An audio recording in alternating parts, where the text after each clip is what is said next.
Instagram, boa noite todo mundo. Nós hoje vamos falar sobre educação no lar.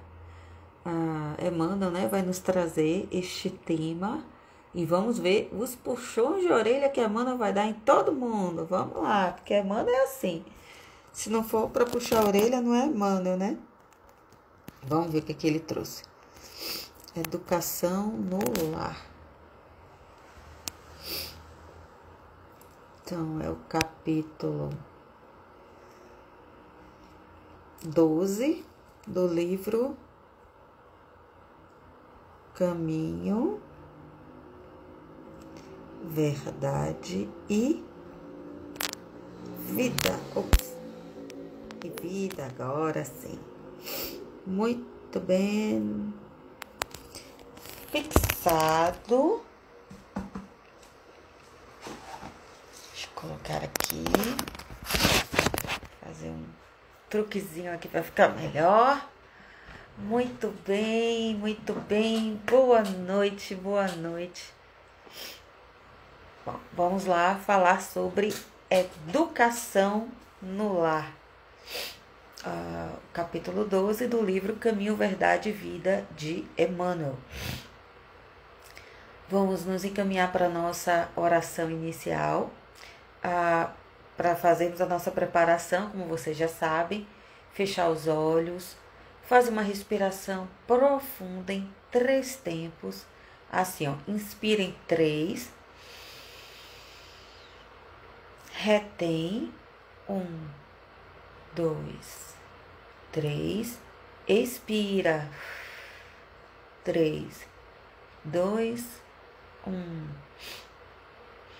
Ai, Senhor Jesus, iniciando sempre agradecendo a oportunidade do estudo, a oportunidade de ouvir sobre este Evangelho bendito, a oportunidade de ouvir essas lições escolhidas por Emmanuel para compor este livro Caminho, Verdade e Vida, ou seja, que é o resumo de todo o seu Evangelho, já que dissestes que és o caminho, a verdade e a vida. Este livro, Emmanuel traz tudo que nos leva ao caminho da verdade e da verdadeira vida. E mais do que nunca, este tema da educação no lar, com certeza, é fundamental para bem exercitarmos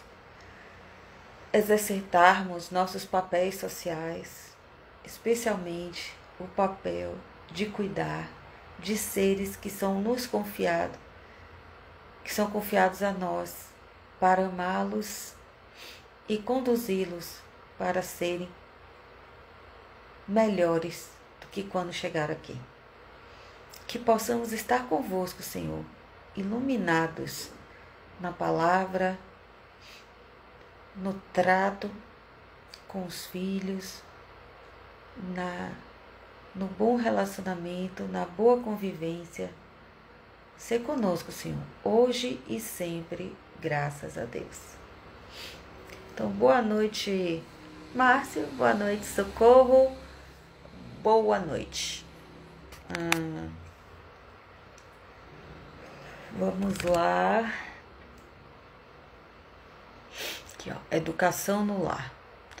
Vós fazeis o que também vistes junto de vosso Pai.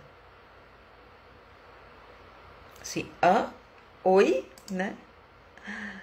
Vós fazeis o que também vistes junto de vosso Pai.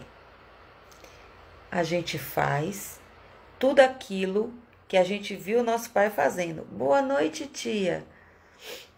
Então, vós fazeis, ou seja, nós fazemos o que nós vimos nosso pai fazer. Também, o que também viste junto de vosso pai. Isso está em João, capítulo 8, versículo 38. Ou seja, este aqui, Emmanuel destacou lá do Evangelho de João para trazer um ensinamento seríssimo de educação, que é: nós somos cópia assim, nós aprendemos com o exemplo. Nós aprendemos com o exemplo dos nossos pais.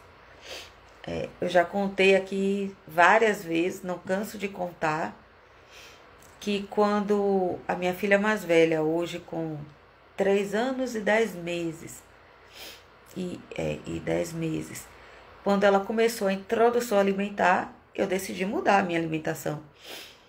Porque eu entendia, eu compreendia que eu simplesmente não podia dizer para ela: não coma doce, não coma açúcar, não coma isso, não coma aquilo, se eu comia. E pior ainda, se eu comia escondido. Eu cheguei a presenciar, né, um casal de adultos que eles adoravam refrigerante, adoravam aquele refrigerante preto. E aí, só que a menininha quando eu conheci, tinha 6 anos. A menininha não tomava, era proibida de tomar. Só que eles também não podiam tomar na frente da menina. E aí ela era doutrinadinha, sabia de cor, assim. O líquido preto não pode, né, papai? Isso, não pode. A gente não gosta não, né, papai? Não, não gosto. Mas eles iam tomar escondido na cozinha. E aí você fica assim, será que vão conseguir esconder isso por muito tempo? Será que não há um ato falho? E quando essa criança descobrir essa farsa, como é que ela vai se sentir? Então eu tomei isso como um exemplo. Quando eu vi isso, eu não tinha minha filha ainda.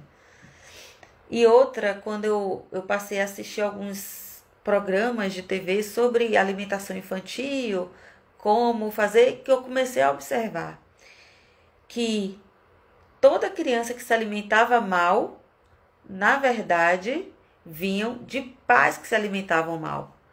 Aquela capim, né, do GNT, por exemplo, ela abria assim um armário da cozinha e rotineiramente tinha assim uma porta dedicada só para as guloseimas doces e salgadas. E eu ficava com aquela pulguinha atrás da orelha. Eu falava, rapaz, isso eu acho que tem dedo dos pais nisso tudo, tem responsabilidade dos pais. E aí vinha o sofrimento de jogar aquilo tudo fora para poder não ter dentro de casa. E você via que o sofrimento maior era dos pais e não da criança necessariamente. E aí eu fui tomando isso tudo para mim. Eu falei, olha só, se eu quero que ela coma bem, eu tenho que comer bem. Se eu quero que ela coma maçã, eu tenho que comer a maçã primeiro. Se eu quero que ela coma kiwi, eu tenho que comer kiwi primeiro. E assim iniciei esse processo e estamos aí até hoje. Só como um primeiro exemplo, né, de como a concepção de que o exemplo é que faz é que deixa a verdadeira marca, né, a verdadeira educação é pelo exemplo. Como a gente não cansa de falar aqui, né, que um bom orador, a palavra a palavra encanta, mas o exemplo é que arrasta. E assim a gente tem todas as vertentes. Se seu filho pequenininho tá no banco de trás, na cadeirinha, tudo bem. Você vai no trânsito só xingando, cortando, furando sinal, ele vai estar aprendendo o quê? Faço o que eu digo, não faço o que eu faço? Não existe isso. O cérebro não trabalha com isso. Não trabalha desse jeito.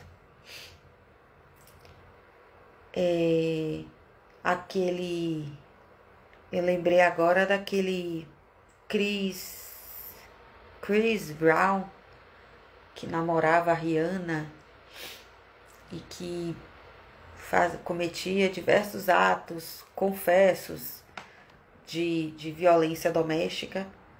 E numa entrevista, em um grande programa, ele foi dizer que a justificativa que ele deu foi porque ele via a mãe rotineiramente sofrendo esses abusos.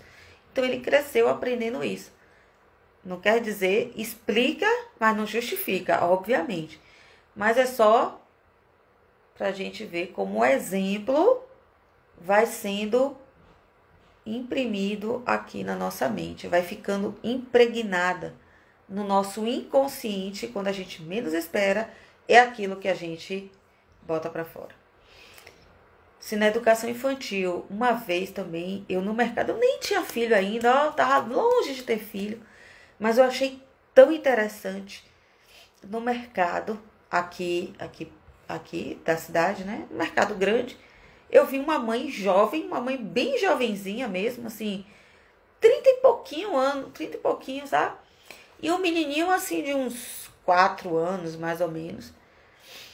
Ele com um pacote de pipoca na mão, desses pacotes de pipoca de micro-ondas, assim, né? Ela agachada, olhando no olho dele, assim com a mão.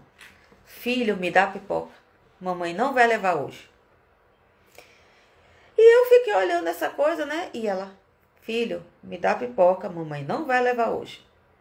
E ele, não, eu quero. E ela assim, filho, me dá pipoca, mamãe não vai levar hoje. E eu fiquei só de butuca, né? Tentando disfarçar e tudo, mas só que, ó, demorou, não tinha mais como disfarçar, ficar olhando ali. E saí, mas eu fiquei depois, né?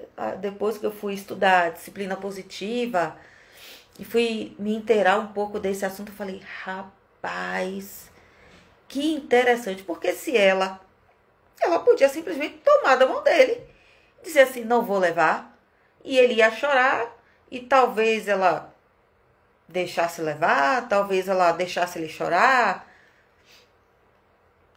mas ela preferiu não usar de violência. No meu entender, o que possivelmente ela estava querendo ensinar para ele? Se você quer alguma coisa, não adianta usar da violência. Tem que ser no convencimento. No convencimento. Ah, meu amigo, e aqui em casa é um convencimento adoidado, viu? É um negócio de não quer entrar no banho, a gente faz assim para convencer, leva brinquedo, aí convence, ufa, entrou no banheiro, no chuveiro. E passa aí depois. É outro convencimento.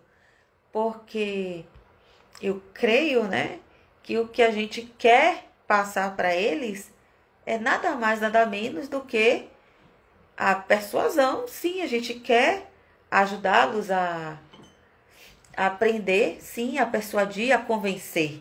E não a subjugar, maltratar, humilhar, usar de força contra ninguém. Contra ninguém.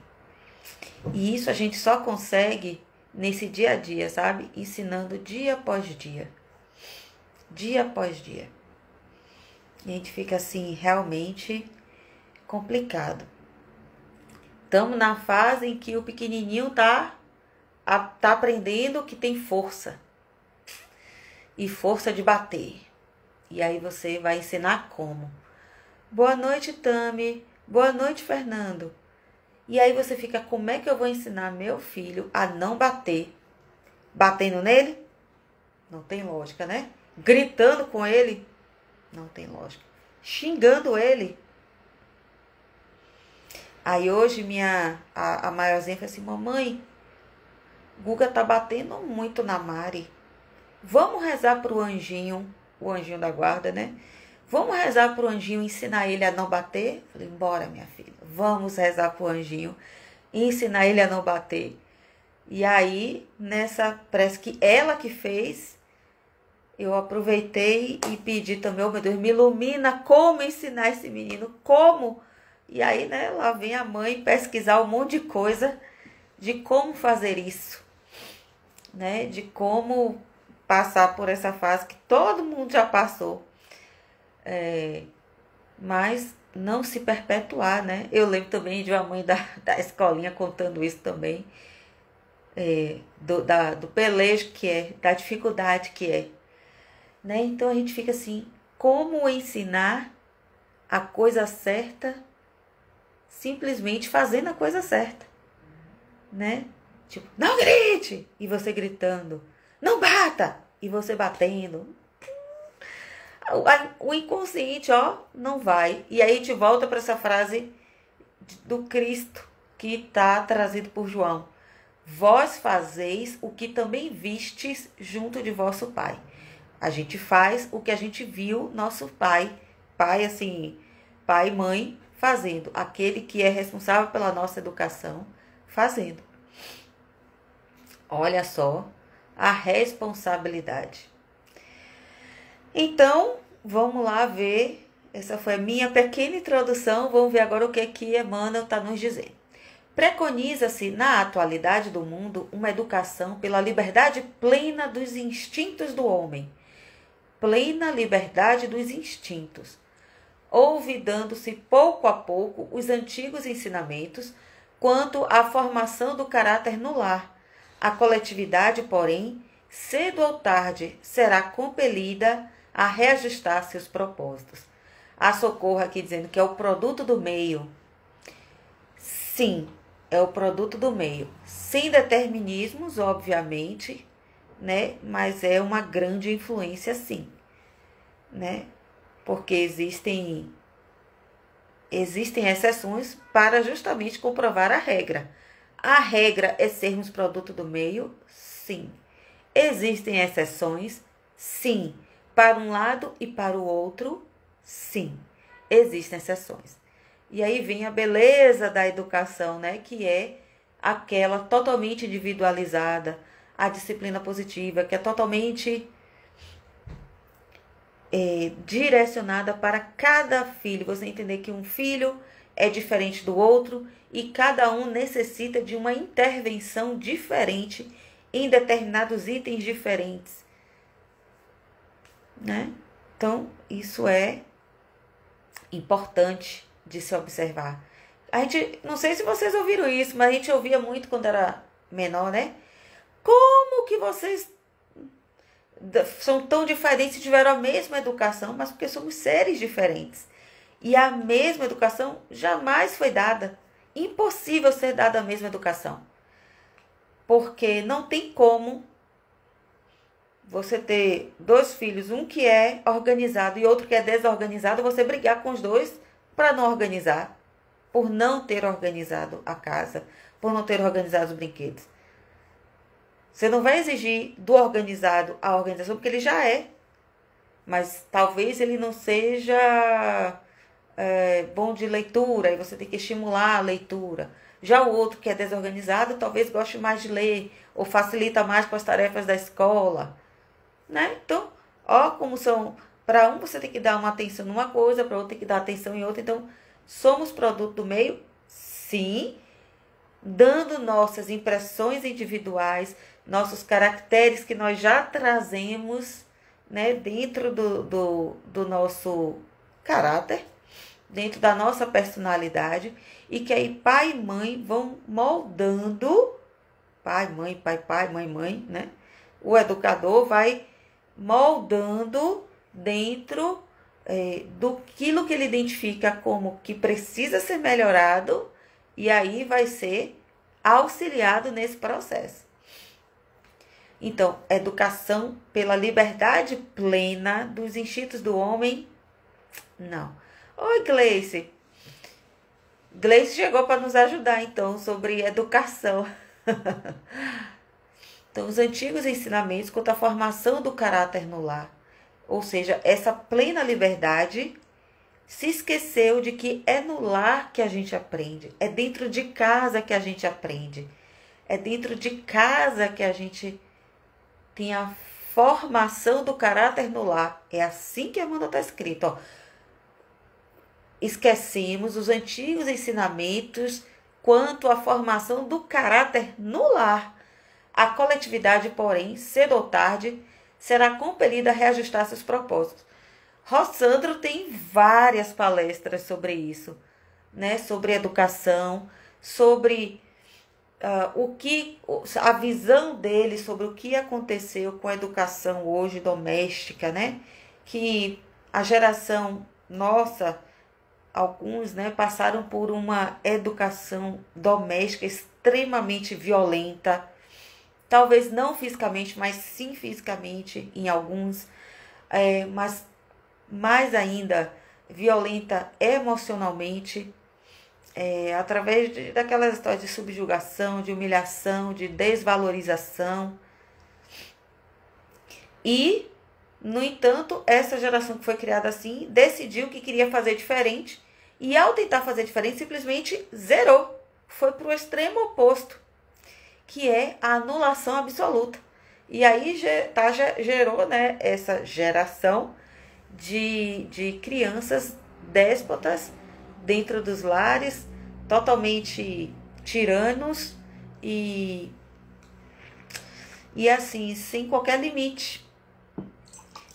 E agora, boa noite, Dara. E agora os educadores estão lutando, divulgando, né, batalhando para que se chegue numa síntese, né, no meio termo. Não, realmente a violência não é legal, não é educativa, mas a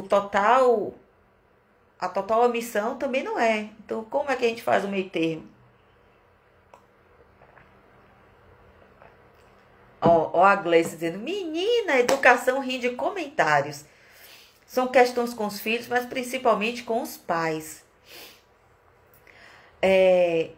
Tem um movimento hoje, né, que prega, que busca dentro, né, do ensino, da educação para a parentalidade, ou seja, os profissionais da parentalidade estão sendo convidados a estudar mais sobre os pais, ajudarem os pais a se educarem antes de receberem um ser para educar.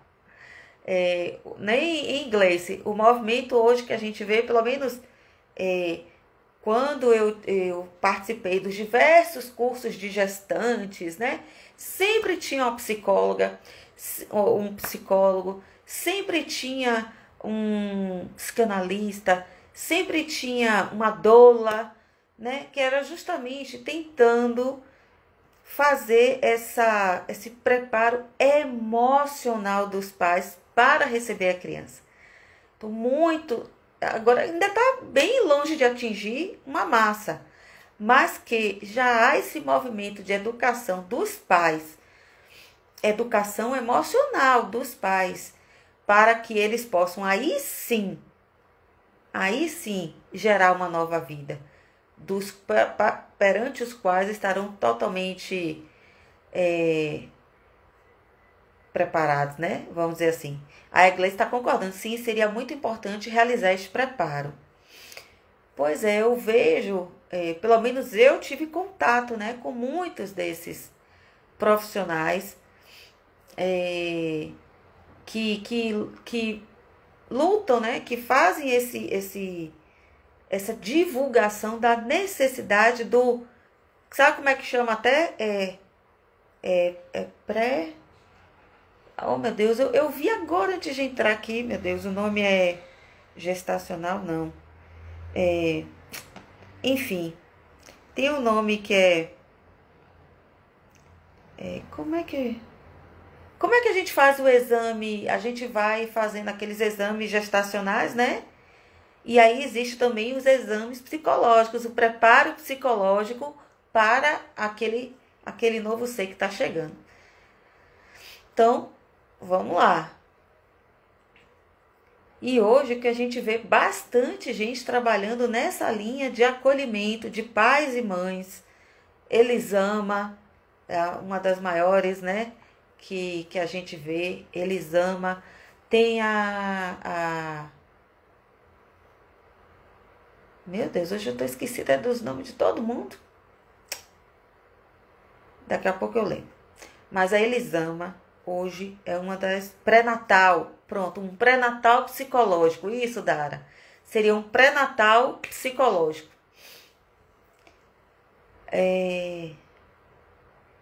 Eu vou lembrar o nome dela.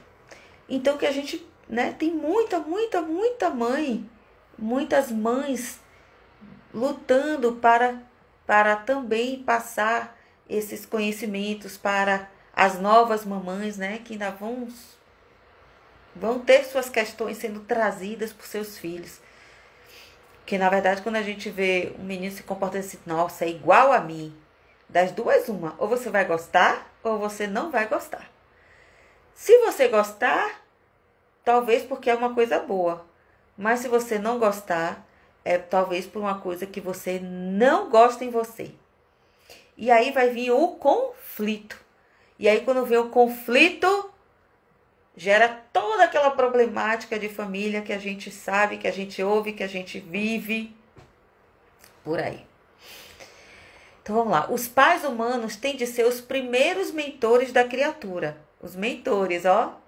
Aquele que conduz, sabe? Mentor, no sentido daquele que mentora, né? Daquele que auxilia, que dá as coordenadas.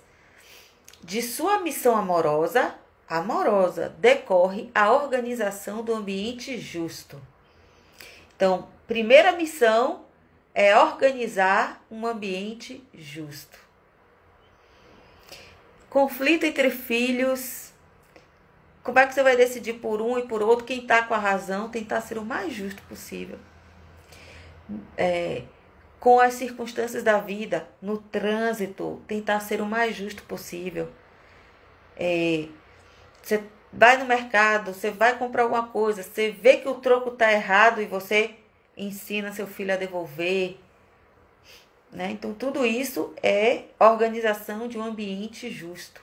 Meios corrompidos significam maus pais, entre os que, a peso de longos sacrifícios, conseguem manter na invigilância coletiva a segurança possível contra a desordem ameaçadora. Então, meios corrompidos significam maus pais.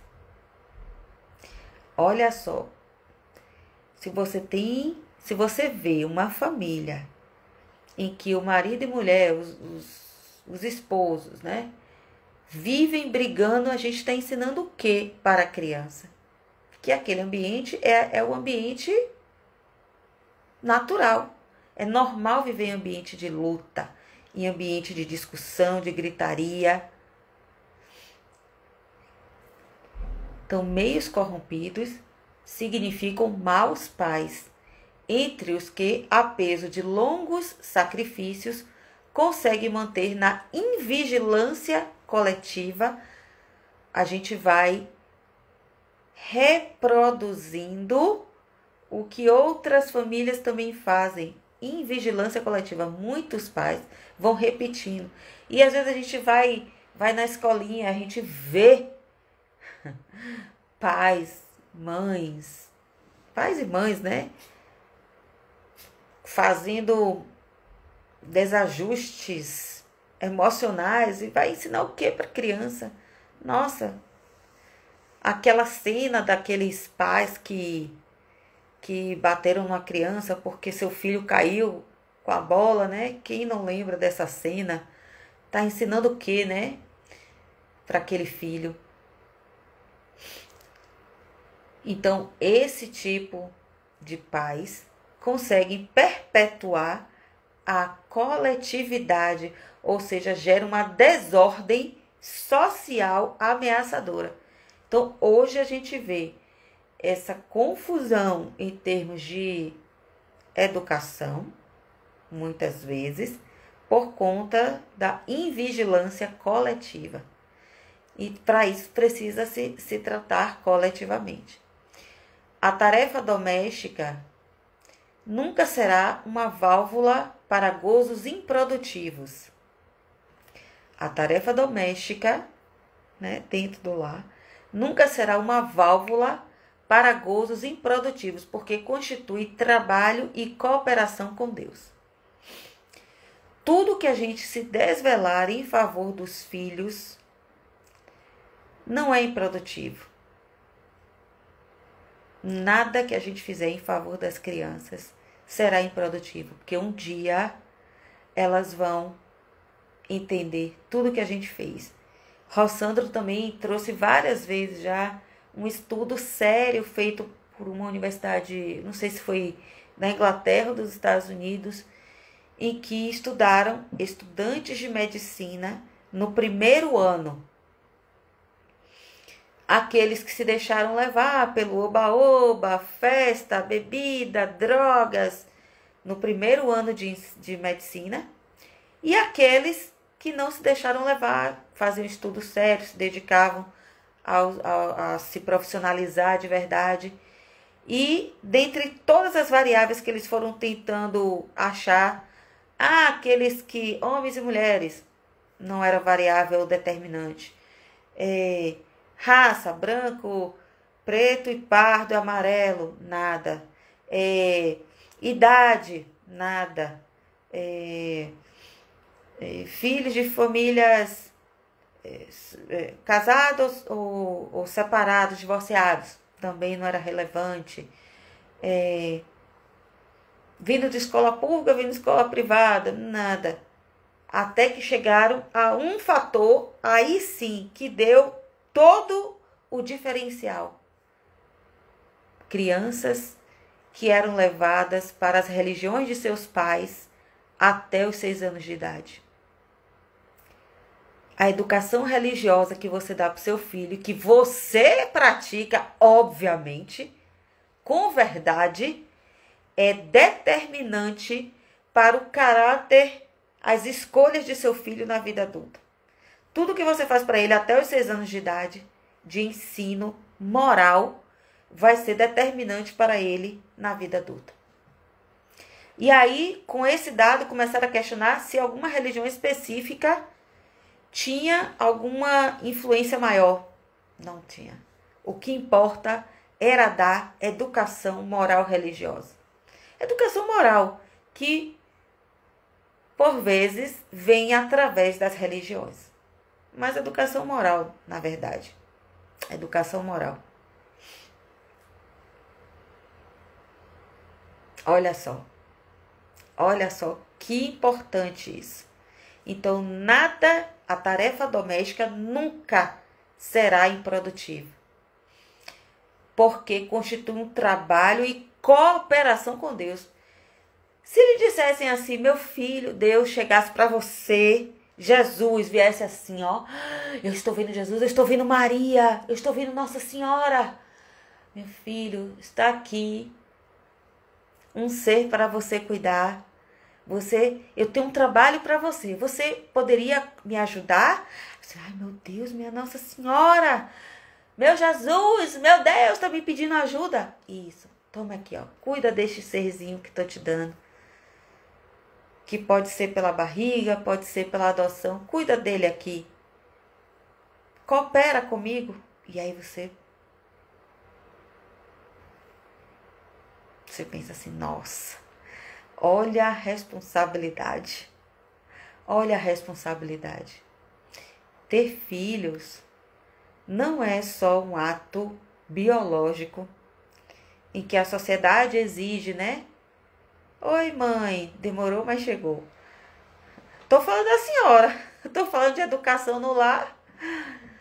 Então, ter filho não é só simplesmente uma função biológica, algo que você faz porque todo mundo faz, porque chegou a determinada idade, todo mundo começa a te perguntar, não vai ter filho não? Não vai ter filho não?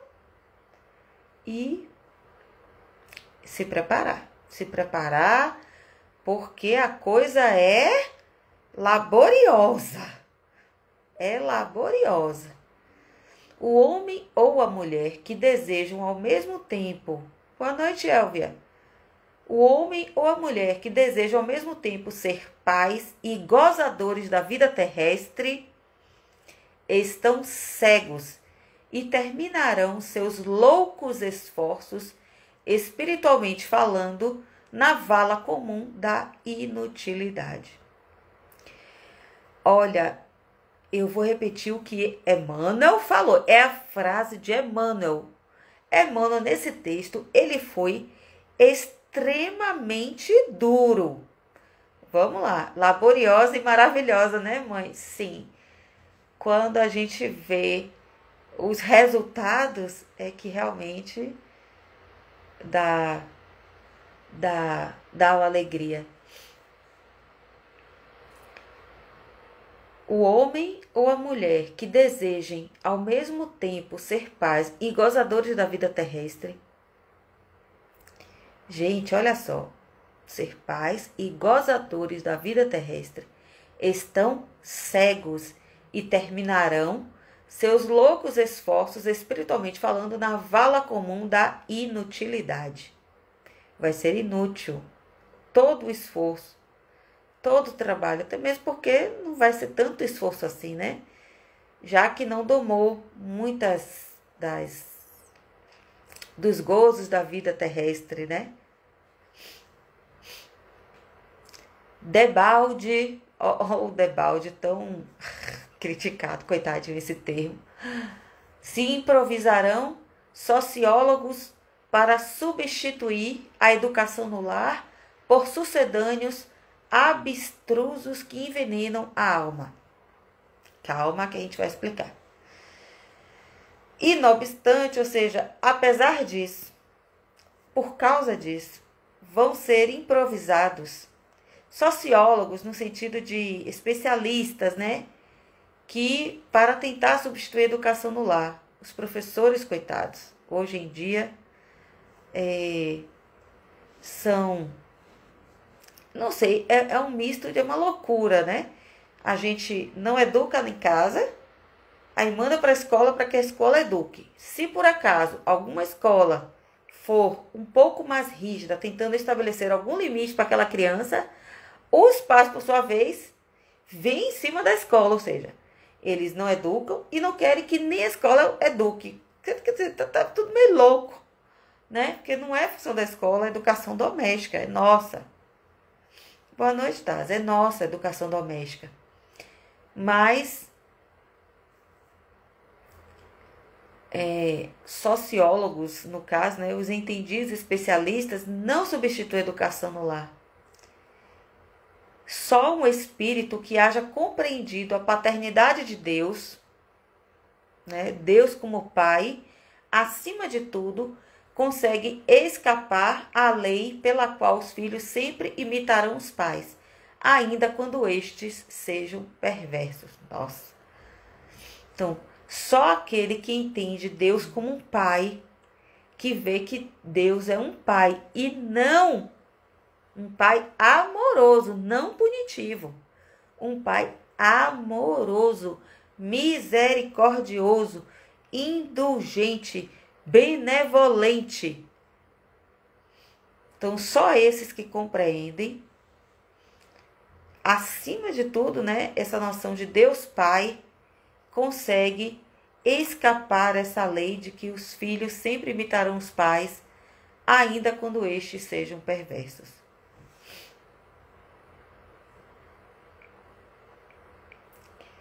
Então, talvez o filho... Lembra que o que a Socorro falou de que são produto do meio? O que a Amanda está dizendo aqui? Que tem espíritos que já compreendem Deus Pai, que Deus, como um Pai misericordioso e amoroso, consegue escapar de copiar seus pais na violência, se de repente eles forem perversos, violentos. Tem um caso, desses depoimentos, até da Canção Nova. Isso tem algum tempo que eu sempre assistia, né? Agora eu tô assistindo pouco, mas eu sempre assistia, eu gostava muito de alguns programas, e tinha um rapaz que foi acolhido numa instituição dessas lá da Canção Nova, e ele, né, que acolhia jovens e tal, e ele dizia, né, que o pai era alcoólatra, alcoolista e extremamente violento com a mãe, com eles, e que ele entendia na cabeça dele que ele não ia ser igual ao pai. E para isso ele buscou um conforto espiritual, que foi lá na Canção Nova, para ele entender como que ele poderia ser diferente. Que alguém, né, indicou aquele caminho e lá foi ele. Então, tem seres que não necessariamente são produto do meio, eles conseguem ser diferentes do meio. Que são as exceções, né? Ouçamos a palavra do Cristo. E se tendes filhos na terra, guardai a declaração do Mestre como advertência. Portanto, para aqueles que têm filhos,